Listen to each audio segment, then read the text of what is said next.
আচ্ছা বাবা, আমাদের উপর ডেইলি কয় ওয়াক্ত নামাজ ফরজ? আরো জোরে বলেন। 5 ওয়াক্ত নামাজ ফরজ। নামাজ আমরা পড়ি, পড়ার চেষ্টা করি। কেন পড়বো না? কারণ আপনি যদি কালামুল্লাহ শরীফ ঘাটেন, দেখবেন রব্বুল আলামিন, ও আমার যুবক ভাইরা যারা এসেছেন, প্রত্যেকটা মাহফিলকে আপনারা এক একটা আপনাদের যেন কিছু সামান হয়। মাহফিলে আসলেন, এই কানে শুনলেন, ওই কানে বের করলেন, এরকম হলে হবে? তাহলে এত টাকা পয়সা খরচ করে তো দরকার নেই এইভাবে ওলামায়ে কেরাম আনা। ওনারা আজকে আপনাদেরকে আয়োজন করে দিয়েছেন একটাই কারণ, কারণ বরুম চড়ার যুবক ভাইরা যেন আমার আল্লাহর প্রেমে নিজের মন তাকে দিওয়ানা করে।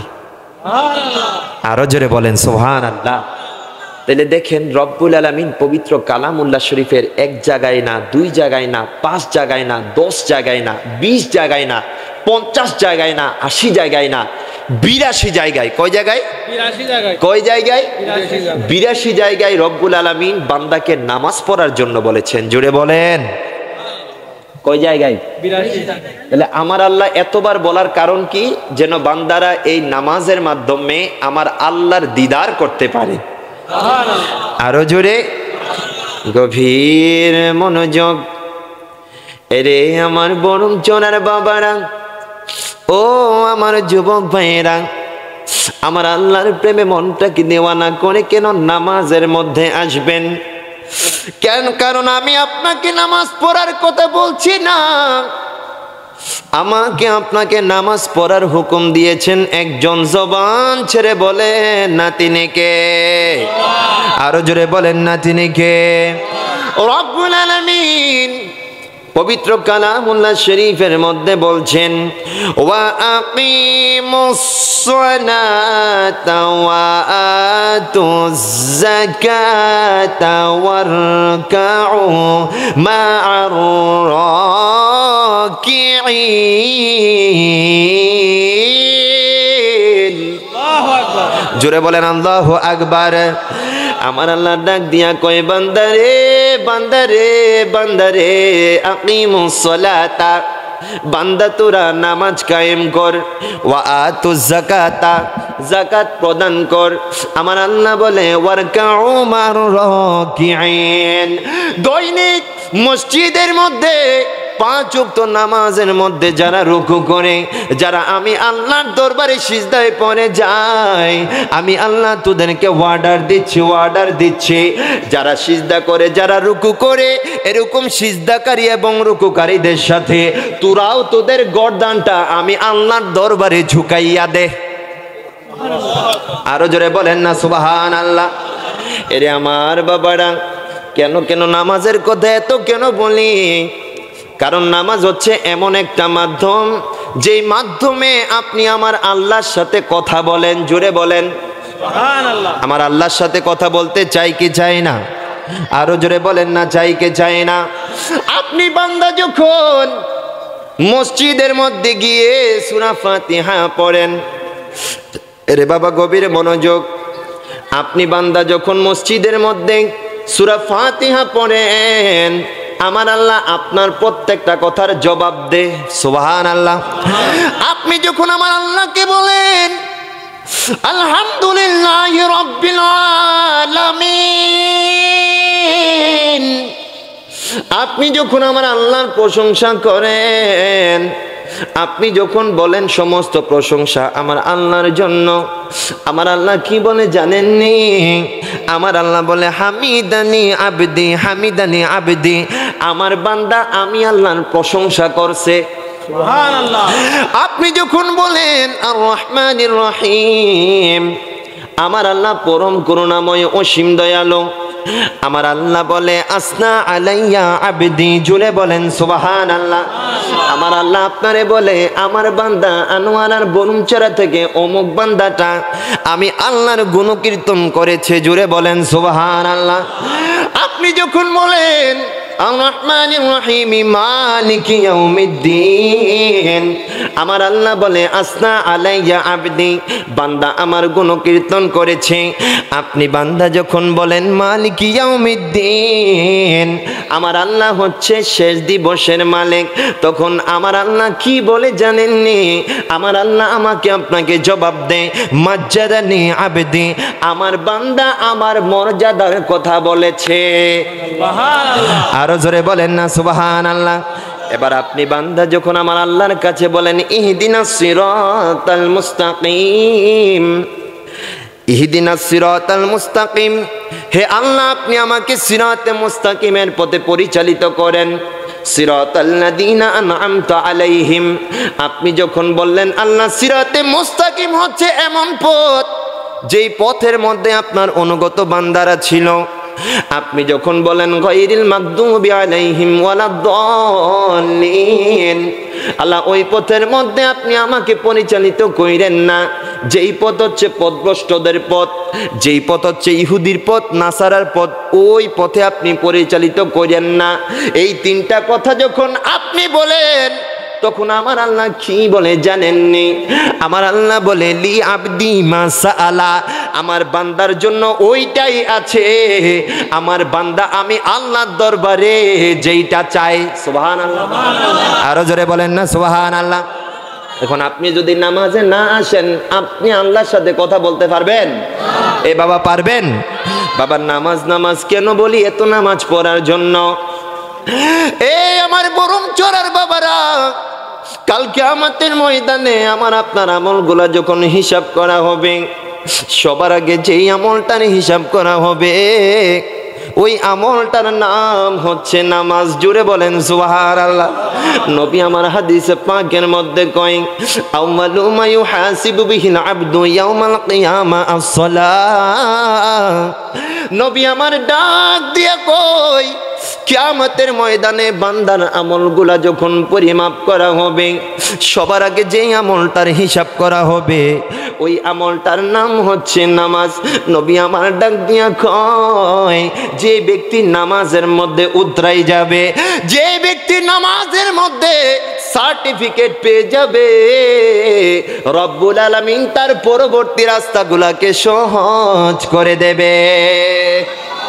আরো জোরে বলেন না সুবহানাল্লাহ। কেন বলি নামাজ করার জন্য? কারণ ইবাদতের মধ্যে সবচাইতে উপরে যার স্থান তার নাম কি? নামাজ। আরো জোরে বলেন না নাম কি? বাবা নামাজ না পড়লে আপনি তো নিজের মুসলমানও বলতে পারবেন না। কারণ ইসলামের বেনা পাঁচটি। কয়টি? আরো জোরে বলেন কয়টি? ইসলামের ভিত্তি পাঁচটি। আজকে যদি এখানে পিলারগুলো না দিত, এই প্যান্ডেলটা কখনো দাঁড়াইতো না। তো ইসলামের এরকম পাঁচটা ভিত্তি আছে। এই পাঁচটা ভিত্তির মধ্যে এক নাম্বার হচ্ছে ঈমান, যেটা ঈমানের সাথে সম্পর্কিত। বাকি চারটা হচ্ছে নামাজ, রোজা, হজ, যাকাত। বাকি চারটা আমলের সাথে সম্পর্কিত। তবে আমলের মধ্যে এক নাম্বার র্যাঙ্কিং যেই আমলের, ওই আমলের নাম হচ্ছে নামাজ। জুড়ে বলেন। প্রশ্ন করতে পারেন হুজুর নামাজও তো ফরজ, রোজাও ফরজ, হজও ফরজ, যাকাতও ফরজ, হুজুর নামাজের স্থান এক নম্বরে কেন আসলো? প্রশ্ন আছে না নাই? আরো জোরে বলেন না আছে না নাই? এবার দেখেন বাবা গভীর মনোযোগ, কিতাবের মধ্যে আসতেছে আপনি বান্দা যখন রোজা রাখেন, দুনিয়ার সাথে আপনার সম্পর্ক থাকে কি থাকে না? আরো জোরে বলেন না থাকে কি থাকে না? এদিকে রোজা রাখছেন, ব্যবসাও করছেন, সবকিছু করছেন। আপনি বান্দা হজ আদায় করতে গেছেন, আপনি হজের মধ্যে বাংলাদেশের সাথে আপনার সম্পর্কে থাকে কি থাকে না? ইমোর মধ্যে একটা কল দিলে, হোয়াটসঅ্যাপের মধ্যে একটা কল দিলে আপনার আব্বা আম্মারে আপনি দেখতে পাচ্ছেন। আপনি দুনিয়াবি যে আর যে আমলগুলো আছে, নামাজ বলেন, রোজা বলেন, হজ বলেন, যাকাত বলেন, এগুলা ফরজ আমি বুঝলাম, কিন্তু এই ইবাদতগুলা যখন করেন আপনার সম্পর্ক দুনিয়ার সাথেও থাকে এবং আপনার সম্পর্ক আমার আল্লাহর সাথেও থাকে। জুড়ে বলেন। কিন্তু বাবা গভীরে মনোযোগ, নামাজকে কেন এক নাম্বার ইবাদত দিল? ইবাদতের মধ্যে এক নাম্বার কেন নামাজ? বাবা আশিকের কানটা লাগাই দেন। আল্লাহ বলে আমার বান্দা যখন তাকবীরে তাহরিমা বলে, আমার বান্দা যখন আল্লাহু আকবার বলে, নামাজের মধ্যে দাঁড়ায় যাবে, এতক্ষণ আমার বান্দার জন্য ব্যবসা হালাল ছিল, এখন হারাম। এতক্ষণ কারোর সাথে কথা বলা হালাল ছিল, এখন হারাম। এতক্ষণ দুনিয়ায় চলাফেরা করার তার অনুমতি ছিল, কিন্তু তাকবীরে তাহরিমা যখন বলে দিয়েছে দুনিয়াবি কোনো কাজ আর সে করতে পারবে না, করতে পারবে না। আমার আল্লাহ ডাক দিয়া কয়, নামাজ রে আমি এক নাম্বার ইবাদত কেন দিলাম, কেন দিলাম? ও জগতের মানুষ, তোমরা যখন রোজা রাখো, হজ করো, যাকাত দাও, তোমাদের সম্পর্কটা দুনিয়ার সাথেও থাকে, কিন্তু যখন তুমি তাকবীরে তাহরিমা বলো, তোমার সম্পর্ক দুনিয়ার আর কারুর সাথে থাকে না, তোমার সম্পর্ক হয়ে যায় আমি লামকানের খোদার সাথে। আরো জোরে বলেন না সুবহানাল্লাহ। আমার আল্লাহ বলে, বান্দা যখন নামাজে দাঁড়াইবে, বান্দার সাথে দুনিয়ার সম্পর্ক থাকতে পারবে না। এখন আমার এবং বান্দার মধ্যে প্রেমের লীলা খেলা চলবে। জোরে বলেন। আরে জন্য নামাজকে বলো না কাজ আছে, কাজকে বলো না নামাজ। আপনারা পারেন, এটা শুনছেন? শুনছেন আপনারা? আচ্ছা, নামাজের যখন সময় হবে, কাজ থাকুক, আমার কি কাজটা বেশি নাকি আমার আল্লাহর ডাকাটা বেশি? কথা বলেন, কাজটা? নিজের কাজ না আল্লাহর কাজ? আল্লাহর কাজ যখন করবেন, নিজের কাজ সহজ করে দিবে একজন। জবান ছেড়ে বলেন তিনি কে? আরো জোরে বলেন তিনি কে? এজন্য নামাজকে বলো না কাজ আছে, কাজকে বলো আমার নামাজ আছে। নামাজ বিহীন পর পারে কি জবাব দিবে তুমি প্রভুর কাছে? ঠিক না, ঠিক না? আরে ফজর কাটে ঘুমের ঘরে, জোহর কাজে কাজে, আসরে কাটে খেলাই দোলাই, মাগরিবে মাঝে মাঝে। ঠিক না, ঠিক না? আমাদের বাস্তব জীবনের সবগুলা দিক কিন্তু এই গজলটার মধ্যে ফুটাই তুলছে। কি সুন্দর যে ফজর কাটে ঘুমের ঘরে, জোহর কাজে কাজে, আসরে কাটে খেলাই দোলাই, মাগরিবে মাঝে মাঝে, এশার সময় হলে তুমি থাকো মিছে দুনিয়ার পিছে। নামাজকে বলো না কাজকে বলো আমার নামাজ আছে। নামাজ বিহীন পর পারে কি জবাব দিবে তুমি প্রভুর কাছে? বলো নামাজ বিহীন কি জবাব দিবে তুমি প্রভুর কাছে? আল্লাহুম্মা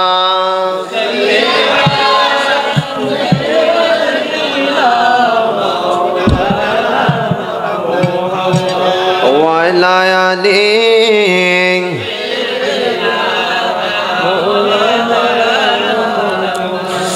এরে আমার বরং চোরার বাবারা, কেন আপনারা নামাজ আদায় করবেন? নামাজের গুরুত্ব কত? কারণ নামাজ এটা সাধারণ কোন ইবাদত না।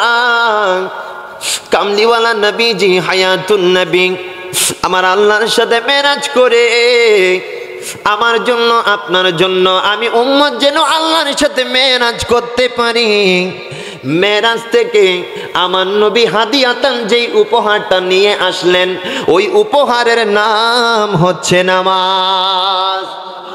আরো জোরে বলেন না সুবহানাল্লাহ। বাবা, মেরাজের রজব মাস চলে আসছে। নবী আমার 620 খ্রিস্টাব্দ। আমি একটু ঘটনাটা বলি, নামাজ কিভাবে আসলো। এই বাবা, কেন নামাজ করব? কারণ আপনি যখন দৈনিক 5টা বার আমার আল্লাহর কুদরতি কদমে সিজদা দিবেন, আপনার এই জীবনটাকে উজালা করে দিবে একজন। জবান ছেড়ে বলেন তিনি কে? আরো জোরে বলেন না তিনি কে?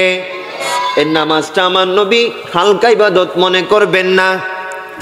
কামলিওয়ালা নবীজি 620 খ্রিস্টাব্দে আমার কামলিওয়ালা নবীজির দুই একদম সাথে যারা ছিল, দুই জীবন সঙ্গী, কামলিওয়ালা নবীজির বিবি খাদিজা রাদিয়াল্লাহু তাআলা আনহা এবং নবীজির দাদা আব্দুল মুত্তালিব সব সময় সুখে দুঃখে আমার কামলিওয়ালা নবীজির সাথে থাকতো। 620 খ্রিস্টাব্দে তারা পরপারে চলে যায়।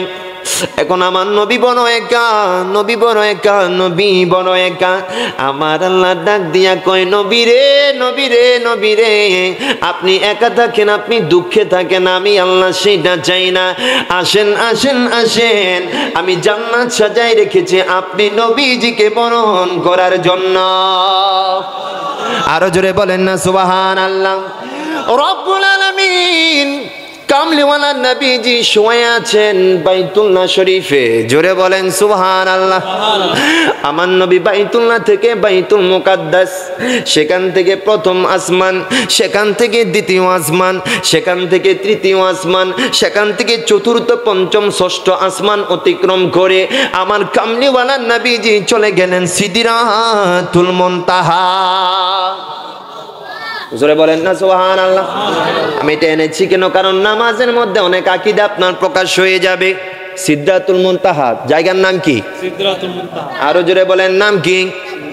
আরে আমার বাবারা, সিদরাতুল মুনতাহা হচ্ছে এমন একটা জায়গা, এটা একটা বর্ডার। এটার উপরে এক জগৎ, নিচে আরেক জগৎ। উপরে আল্লাহর নূরের শহর, নিচে হচ্ছে সামান্য শহর, এভাবে দুনিয়াবি শহর। এখন জিবরিল আলাইহিস সালাম কামলিওয়ালা নবীজিকে বাইতুল্লাহ থেকে বাইতুল মুকাদ্দাস হয়ে সিদরাতুল মুনতাহা নিয়ে গেলেন। এবার আমার নবী বলেন, জিবরিল রে, ও জিবরাইল তুমি সামনে চলো না, আমার সাথে আসো না, আসো না। এবার জিবরিল ডাক দিয়া কই, ইয়া রাসূলুল্লাহ, নবীজি গো আমার, ও কামলিওয়ালা নবীজি হায়াতুন নবী, লাউ দানাউতু মিনহু আনমিলাতান লা আহরাকতু। নবী গো, নবী গো, নবী গো, আমি জিবরিল যদি আর একটা কদম সামনের দিকে যাই, আল্লাহর নূরের তাজাল্লিতে আমি জিবরিল জলে পুড়ে ছারখার হয়ে যাব। দেখেন আমার নবী যে নূর, আমি সেটা প্রমাণ করছি। আমার নবী কিসের তৈরি? নূরের তৈরি। আরো জোরে বলেন না কিসের তৈরি?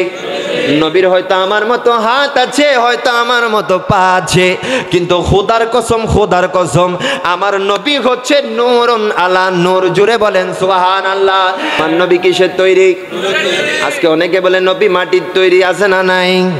আমার মতো দাঁড়িয়ে আছে, আমার মতো টুপি আছে, আমার মতো জুব্বা আছে, মাইকও আছে, এসে নবীর সামনে কিভাবে গোস্তাকি করে দেখেন, বলে নবী নাকি মাটির তৈরি। জুড়ে বলেন নাউজুবিল্লাহ। তারা মেরাজের ঘটনাকে বয়ান করে না, কারণ মেরাজের ঘটনাকে যদি বয়ান করে প্রমাণ হয়ে যাবে আমার নবী নূরুন আলা নূর। জুড়ে বলেন সুবহানাল্লাহ। দেখেন সিদরাতুল মুনতাহার উপরে নূরের শহর। জিবরিল এতক্ষণ পর্যন্ত কামলিওয়ালা নবীজিকে নিয়ে এসেছে। নবী আমার ডাক দিয়া কয়, ও জিবরিল সামনে চলো না, সামনে চলো না। জিবরিল ডাক দিয়া কয়, লাউ দানাউতু মিনহু আনমিলাতান লা আহরাকতু। ইয়া রাসূলুল্লাহ, নবী গো, আমি জিবরিল যদি আর একটা কদম সামনের দিকে যাই, আল্লাহর নূরের তাজাল্লিতে আমি জিবরিল জলে পুড়ে ছারখার হয়ে যাব। এবার বলেন জিবরিল কিসের তৈরি? নূরের তৈরি। জিবরিল তো ফেরেশতা, তাই না? রইসুল মালাইকা, ফেরেশতাদের মধ্যে জিনার অবস্থান সবার উপরে। তাহলে ফেরেশতারা কিসের তৈরি? নূরের তৈরি।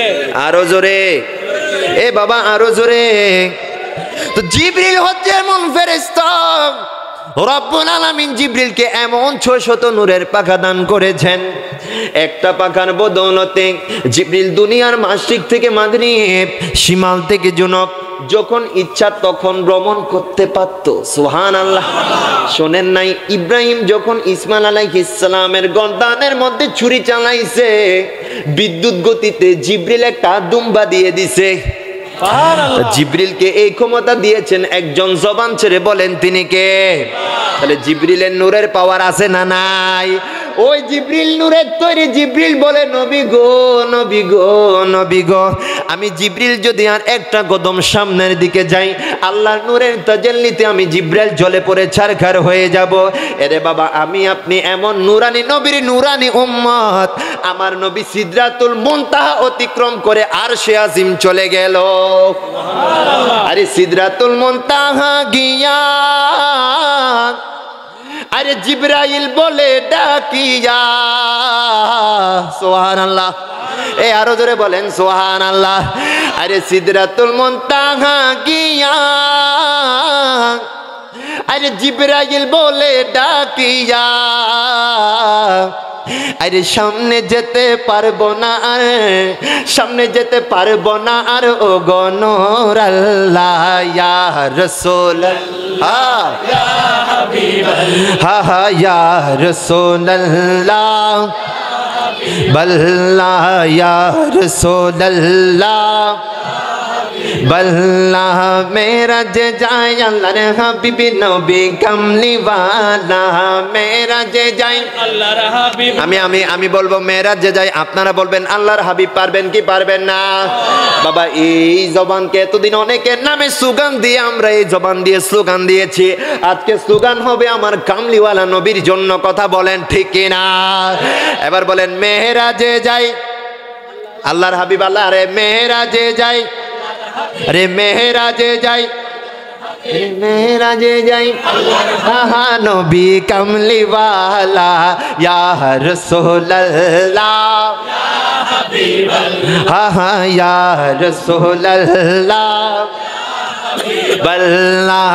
ইচ্ছে করলে প্রাণের নবী থাকতে পারতেন আরশ পাকে, ইচ্ছে করলে প্রাণের নবী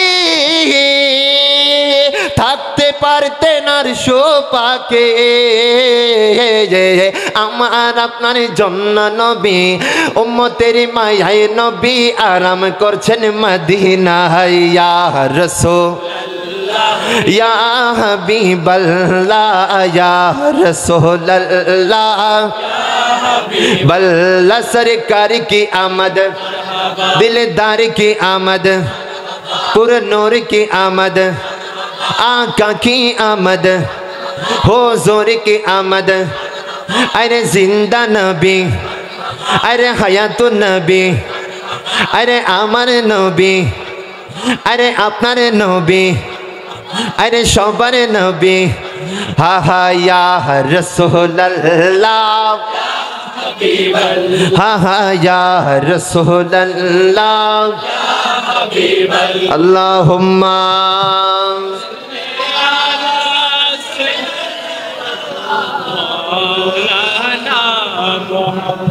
ওয়া আলা আলিহি।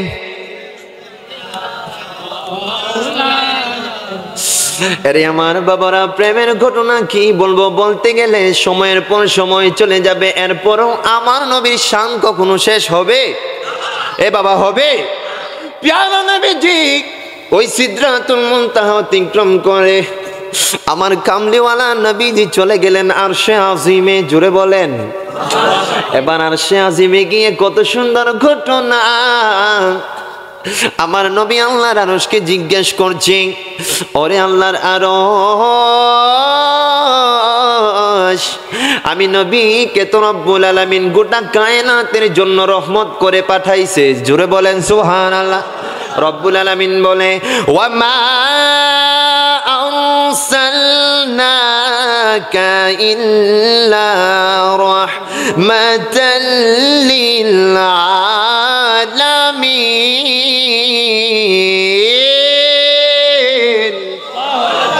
আরো জোরে বলেন আল্লাহু আকবার। কামলিওয়ালা নবী যে আরশকে একটা ডাক দিয়া কয়, রে আরশ, রব্বুল আলামিন তো আমি নবীকে রহমত কইরা পাঠাইছে। আল্লাহ বলছে আমাকে আল্লাহ তার সমস্ত সৃষ্টি জগতের জন্য রহমত করে পাঠাইছে। আরে আরশ, ও আরশ, তুমিও তো আল্লাহর একটা সৃষ্টি, ও আরশ তুমি জানাই দাও আমি নবী তোমার জন্য কেমন রূপে রহমত, জুড়ে বলেন আমার নবী আরশকে জিজ্ঞেস করছে আরশ জানাই দাও আমি নবী তোমার জন্য কেমন রহমত। আল্লাহর আরশ একটা ডাক দিয়া কইয়া রাসূলুল্লাহ নবীজি গো আমার ও দয়ার নবী মায়ার নবী আপনি নবী কেমন রহমত জানেন নি?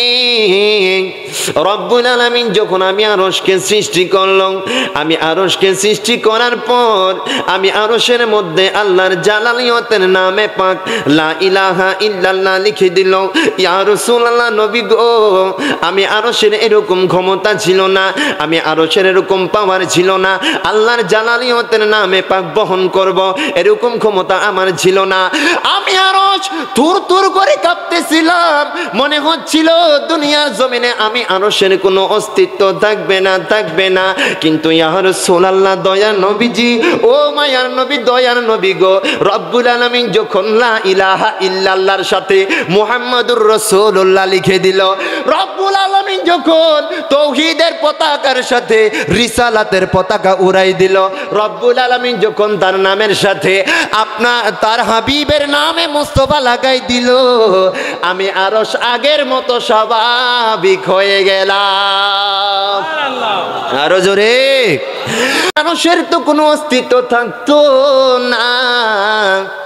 আজকে আমি আরশের এত সম্মান একটা কারণে ওই দিন আল্লাহ তার জালালিয়তের নামে পাকের সাথে আপনি নবীর নামে মুস্তাফা যখন লাগাই দিছে, এই জন্য আজকে গোটা বিশ্বের মধ্যে মানুষ আমি আরশকে আরশ হিসেবে চিনছে। আরো জোরে বলেন না সুবহানাল্লাহ। তাহলে আরশের খুঁটিতে আল্লাহর নামের সাথে আমার নবীর নাম জুড়ে বলেন। আজকে দেখবেন অনেক কাঠমোল্লা আছে, আজকে লক্ষ্য করবেন অনেক কাঠমোল্লা আছে যারা বলে আল্লাহর নামের সাথে নাকি নবীর নাম লাগানো যাবে না, বলে কি বলে না? বলে যে লা ইলাহা ইল্লাল্লাহ একসাথে, মুহাম্মাদুর রাসূলুল্লাহ আরেক পাশে একসাথে লেখা যাবে না, লা ইলাহা ইল্লাল্লাহ উপরে লিখতে হবে। আমি এসব কানার দলদেরকে বলে দেই আরে তোদের কথা শোনার দরকার নাই, আল্লাহর আরশে আমাদেরকে বলে দিচ্ছে যে আল্লাহর নামের সাথে তার মাহবুব নবীর নাম। এই বাবা জান্নাতের প্রত্যেকটা খুঁটিতে খুঁটিতে আল্লাহর নামের সাথে তার মাহবুব নবীর নাম। আরো ধরে বলেন না সুবহানাল্লাহ। আরে বেহেশতের পাতায় পাতায় লতায় লতায় নবীর নাম, আর সে আল্লাহর নামের সাথে নবীজির মনোগ্রাম। বেহেশতের পাতায় পাতায় লতায় লতায় নবীর নাম, আর সে আল্লাহর নামের সাথে নূরে নবীজির মনোগ্রাম। আমার মায়ার নবীর মনোগ্রামে ও আল্লাহ বেহেশত বানাইলা, নবীর প্রেমেতে হো আল্লাহ জান্নাতে বানাইলা, নবীর প্রেমেতে হাসর করিবা, নবীর শান দেখাতে আল্লাহ বেহেশত বানাইলা, নবীর প্রেমেতে হাসর করিবা, নবীর শান দেখাতে। আল্লাহুম্মা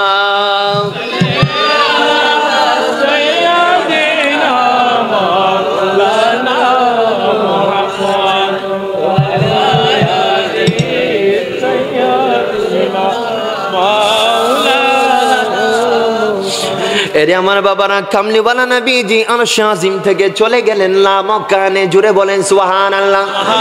ওই জায়গায় গিয়ে আমার রব্বুল আলামিনের এত কাছাকাছি হয়েছেন, এত কাছাকাছি হয়েছেন। বাবা কোরআন বলছে আল্লাহ এবং তার হাবিব কত কাছাকাছি হয়েছে। কোরআন বলছে সুম্মা দানা ফাতাদাল্লা ফাকানা কাবা কাউসাইন আও আদনা।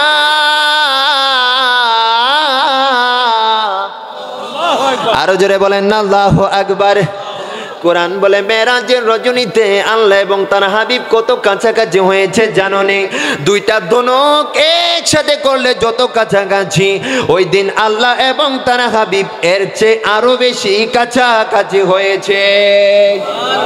আরো জোরে বলেন না সুবহানাল্লাহ, একটু দ্রুত সুরে বলেন আল্লাহুম্মা সাল্লি আলা সাইয়্যিদিনা মুহাম্মদ নাবিয়ানা শাফিয়ানা হা হা আল্লাহুম্মা সাল্লি আলা মুহাম্মদ নাবিয়ানা বন জঙ্গলের বাঘ হরিণে চিনিল দয়ালে নবীরে, বন জঙ্গলের বাঘ হরিণে চিনিল দয়ালে নবীরে, মানব হয়ে চিনলি না রে দুঃখ রইল মনেতে। আল্লাহুম্মা সাল্লি আলা সাইয়্যিদিনা মুহাম্মদ নাবিয়ানা শাফিয়ানা মাওলানা মুহাম্মদ। বাবা খারাপ লাগছে? ছেড়ে দিব? গভীর মনোযোগ। আমার আল্লাহ, আমি বোঝাচ্ছি নামাজটা আমার নবী কেমনে আনছে ওইটা আপনাদেরকে বোঝাচ্ছি। আজকে বাবা নামাজের দিকে মন যায় না। মুয়াজ্জিন এত সুন্দর করে হাইয়া আলাস সালাহ হাইয়া আলাল ফালাহ আমাদেরকে বলেন, একদিকে মুয়াজ্জিন মধুর সুরে আমাদেরকে ডাকে, আর অপর দিকে আমরা চলে যাই বন্ধুদের সাথে আড্ডা দেওয়ার জন্য। আছে না নাই? আরো জোরে বলেন না আছে না নাই? মনের কান দিয়ে শ্রবণ করেন, কোন নামাজ কি পিছপা দিয়ে আপনি বন্ধুর সাথে যাচ্ছেন যুবক ভাই? আমার আল্লাহ আমার নবী আমার আল্লাহর সাথে সাক্ষাৎ করলেন, আবার নবী চলে আসবেন, এখানে অনেক কথা হয়েছে, ওদিকে যাচ্ছি না। আমার নবী আসছে,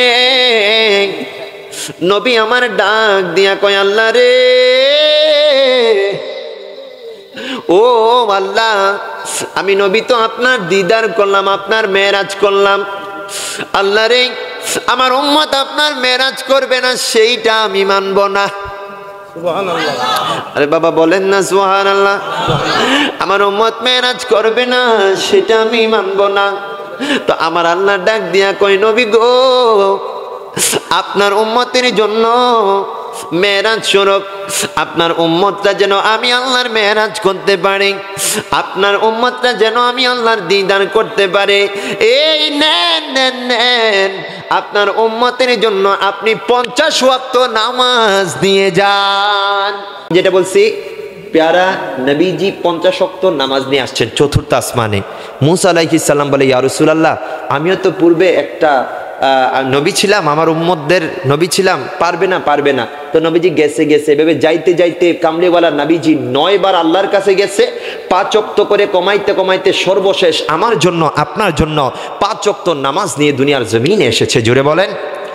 এবং আমার নবী এটাও বলে দিয়েছে, যে ব্যক্তি 5 ওয়াক্ত নামাজ আদা করবে মোহব্বতকে সাথ, রব্বুল আলামিন তার আমল নামার মধ্যে 50 ওয়াক্ত নামাজের সওয়াব দিয়ে দিবে। তাহলে পড়বেন 5 ওয়াক্ত, সওয়াব পাইবেন কয় ওয়াক্তের? তাহলে পড়ার দরকার আছে না নাই? কারণ পড়বেন, কারণ বাবা নামাজ হচ্ছে এমন একটা ইবাদত, আপনি নামাজ পড়বেন আপনার গুনাহগুলা ঝরে যাবে। জোরে বলেন। কামলিওয়ালা নবীজি, মুসলিম শরীফের হাদিস, নবীজি বলছেন, নবীজি সাহাবাই কেরামদেরকে নিয়ে বসা, নবীজি বলছেন, আফারাআইতুম লাউ আন্না নাহারান বিবাবি আহাদিকুম ইয়াক্তাসিলু ফিহি কুল্লা ইয়াউমিন খামসান হাল ইয়াবকা মিন দারনিহি শাই? ক্বালু লা ইয়াবকা মিন দারনিহি শাই। ক্বাল ফাযালিকা মিসসুস সালাওয়াতিল খামসে ইয়ামহুল্লাহু বিহিন্নাল খাতায়া। একটা জবানও বন্ধ রাখবেন না। সকলে বলেন সুবহানাল্লাহ। আরো জোরে। নবীজি সাহাবীদেরকে নিয়ে বসা, জিজ্ঞেস করলেন, ও আমার সাহাবীরা, তোমাদের রায় কি, তোমাদের মতামত কি? তোমাদের ঘরের পাশে একটা পুকুর আছে, ওই পুকুরটার মধ্যে দৈনিক যদি তুমি 5 বার গোসল করো, তোমাদের শরীরের মধ্যে কোনো ময়লা থাকবে? বাবা দৈনিক 5 বার যদি গোসল করেন ময়লা থাকবে? সাহাবায়ে কেরাম ডাক দিয়ে বলে, ইয়া রাসূলুল্লাহ, ইটস কোয়াইট ইম্পসিবল, এটা সম্ভব না ময়লা থাকা। তো আমার পেয়ারা নবীজি বলছেন, ঠিক তেমনি ভাবে তোমরা যদি দৈনিক 5 ওয়াক্ত নামাজ আদায় করো, তোমাদের এই কলবের মধ্যে আর কোনো গুনাহ থাকবে না। আরো জোরে। আপনি ফজরের নামাজ আদা করলেন, তারপর আপনার অজান্তে কিছু গুনাহ হয়ে গেছে, জোহরের নামাজ গিয়ে যখন রব্বুল আলামিনের কুদরতি কদমে সিজদাটা মাইরা দিবেন, রব্বুল আলামিন ফজর থেকে জোহরের মধ্যবর্তী যে গুনাহগুলা হয়েছে সব গুনাহ আমার আল্লাহ ক্ষমা করে দিবে। নবীজি একবার শীতকাল পেয়ারা নবীজি সাহাবাই কেরামদেরকে নিয়ে হাঁটছেন, পেয়ারা নবীজি হঠাৎ গাছ ধরলেন, গাছ ধরে গাছের পাতাগুলাকে নাড়া দিলেন। সাহাবাই কেরাম জিজ্ঞেস করলো, ইয়া রাসূলুল্লাহ, গাছের পাতা নাড়া দিলেন? তখন আমার নবীজি বললেন, এই যে গাছের পাতা আমি নাড়া দিয়েছি, এখান থেকে যেভাবে গাছের পাতা পড়েছে, আমার কোনো উম্মত যদি নামাজ আদায় করে আমার উম্মতের গুনাহগুলাও এইভাবে ঝরে যাবে। আরো জোরে বলেন সুবহানাল্লাহ। তাহলে আমরা নামাজ পড়বো তো ইনশাআল্লাহ? যুবক ভাইরা পড়বেন তো? আজকে আসছেন, যদি এই সবক নিয়ে না যান তাহলে এই মাহফিলে আসার কোনো মানে আছে? কারণ যুবক বয়সে আপনি ইবাদত করবেন, আপনার তাল্লুকটা মসজিদের সাথে রাখবেন, কারণ যখন সব ছায়া যখন শেষ হয়ে যাবে, যেদিন আমার আল্লাহর ছায়া থাকবে, রব্বুল আলামিন আরশের নিচে 7 শ্রেণীর লোককে ছায়া প্রদান করবেন। তোর মধ্যে এক শ্রেণীর মানুষ হচ্ছে শাবুন নাশাআ ফি ইবাদাতিল্লাহি তাআলা, এমন যুবক যে যুবকটা যেখানে মসজিদ থেকে হাইয়া আলাস সালাহ হাইয়া আলাল ফালার আওয়াজ এসেছে, প্রত্যেকটা যুবক চলে গেছে, অনেক যুবক চলে গেছে বন্ধুদের সাথে আড্ডা দেওয়ার জন্য, অনেক যুবক চলে গেছে ডিজে গানের পার্টিতে, কিন্তু দুনিয়ার এই রং তামাশাকে লাথি মেরে যেই যুবকটা আল্লাহর ঘর মসজিদে কুদরতি কদমে সিজদা দেওয়ার জন্য চলে এসেছে, যেই যুবকটা তার এই জীবনটাকে মাদানী রঙে সাজিয়েছে, যেই যুবকটা তার এই কলবটাকে আল্লাহর ওলিদের দেখানো পথে সাজিয়েছে, কামলিওয়ালা নবীজি হায়াতুন নবীজি বলছেন, কাল যখন সমস্ত আলোগুলা চলে যাবে, যেদিন আল্লাহর আরশের নিচে আল্লাহ ছায়া প্রদান করবেন, শুধু আল্লাহর আরশের ছায়া থাকবে, ওই জায়গায় আল্লাহ 7 শ্রেণীর লোকদেরকে ছায়া প্রদান করবেন। তোর মধ্যে এক শ্রেণীর লোক হচ্ছে শাবুন নাশাআ ফি ইবাদাতিল্লাহি তাআলা, এমন যুবক যেই যুবকটা তার জওয়ানিটাকে আমার আল্লাহর প্রেমে কুরবান করে দিয়েছে। আরো জোরে বলেন সুবহানাল্লাহ। তাহলে পারবেন তো ইনশাআল্লাহ? হুজুর আসছেন, হুজুর আপনাদেরকে অনেক বেশি নসিহত করবেন। হুজুরের মনে মুক্তা খচিত এই নসিহতগুলা নিয়ে বাড়িতে নিয়ে যাওয়ার চেষ্টা করবেন। আল্লাহ পাক রব্বুল আলামিন আজকের এই মেহফিলকে তার আজিমুশ শান দরবারে কবুল আর মঞ্জুর করুক, আমিন।